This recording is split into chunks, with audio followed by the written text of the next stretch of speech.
ముందుగా ద్వాదశ రాశుల్లో 7వ రాశి తులారాశి వారికి నూతన సంవత్సర శుభాకాంక్షలండి. 2025వ సంవత్సరం వారి జ్యోతిష్యం భూత భవిష్యత్తు వర్ధమానం ఎలా ఉందో తులారాశి వారి జాతకం చూద్దామండి. జ్యోతిష్యం చిత్రా నక్షత్రం, అలాగే స్వాతి నక్షత్రం, విశాఖ నక్షత్రం, తులా లగ్నంలో పుట్టిన వారు జాతకం ప్రయత్న, చదువు, విద్య, ఉద్యోగం, ఆరోగ్యం ఎలా ఉంటుంది, కుటుంబ స్థానం, సంతాన స్థానం, ప్రేమ విషయం, పర్సనల్ లైఫ్ ఎలా ఉంటుంది, కెరీర్ విషయం ఎలా ఉంటుందో మన జానకిరామ్ని అడిగి చూద్దాం. జానకిరామ్ తులారాశి వారి జాతకం ప్రయత్న, చదువు, విద్య, ఉద్యోగం, వ్యాపారం, తరించిన కార్యం, అనుకున్న కోరిక, చేసే పనిది, నమ్మిన పనిది, రాహు, కేతు, శని, చంద్రుడు, కుజుడు, బుధుడు, శుక్రుడు, గురుగ్రహం, కేతుగ్రహం, అడవపడ్డ గ్రహం, నమ్మిన పని, చేసే పనిది, తరించిన కార్యంది ఎలా ఉంది చూడు.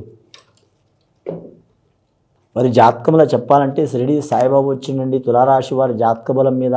అలాగే వారి పేరు మీద వేణుగోపాల స్వామి వచ్చిండు. అలాగే వారి జ్యోతిష్యంలో మాత్రం వేణుగోపాల స్వామి అంటారు, అలాగే మురళీకృష్ణుడు అంటారు. అలాగే మాత్రం వీరి జాతకంలో చూడాలంటే మాత్రం ముఖ్యంగా తులారాశి వారి జాతకం చూడాలంటే మాత్రం నవగ్రహాల వారికి మాత్రం వారికి 7 గ్రహాలు అనుకూలంగా ఉన్నాయండి, 2 గ్రహాలు అనుకూలంగా లేవు. ముఖ్యంగా శని మంచి స్థానంలో రాబోతుంది వారి జాతక బలంలో అని మాత్రం శని మంచి స్థానంలో రాబోతుంది. కానీ 2025వ సంవత్సరం అక్టోబర్ నెలలో మాత్రం మంచి స్థానంలో రాబోతుంది వారి పేరు మీద. మధ్యలో మాత్రం వారి జ్యోతిష్య బలంలో చూడాలంటే మాత్రం 4వ నెల 5వ నెలలో కూడా మాత్రం శుభ ఫలితాలు కలుగుతాయండి శనీశ్వరుని వలన. ఆ తర్వాత ఇంకా వారి జ్యోతిష్యంలో చూడాలంటే అక్టోబర్ నెల వరకు కూడా మాత్రం శుభ ఫలితాలు కలిసి వచ్చే అవకాశాలు ఉన్నాయి. కానీ మాత్రం గురుడు 9వ స్థానంలో ఉంటాడు, శుభయోగం ఉంటది. కానీ మాత్రం రాహు జన్మస్థానంలో ఉంటాడు కాబట్టి ఇబ్బందికరం ఉంటది. కేతుగ్రహం కూడా అనుకూలంగా ఉంటది వారి జాతకానికి. నవగ్రహాల్లో ఈ మెయిన్ 4 ఇంపార్టెంట్ 3 గ్రహాలు శుభం ఉన్నాయండి. ముఖ్యంగా స్త్రీలకు అనుకూలత ఉంటది, భార్య భర్తల్లో అనుకూలత ఉంటది, సంతానంలో అనుకూలత ఉంటది, వారు కోరుకున్న సంతానం కలిగే అవకాశం ఉంటది. కానీ మాత్రం స్త్రీలు పుట్టిన లక్ష్మీ యోగ బలం ఉంటది గర్భిణీ స్త్రీలకు. అలాగే అబ్బాయి పుట్టినా కూడా మాత్రం కలిసి వచ్చే అవకాశం ఉంటది. అలాగే సంతాన దోషం ఉన్నవారు కూడా తొలగిపోయే అవకాశం ఉంటదండి. కానీ మాత్రం గోపాలకృష్ణుడు అంటే సామాన్యం కాదండి,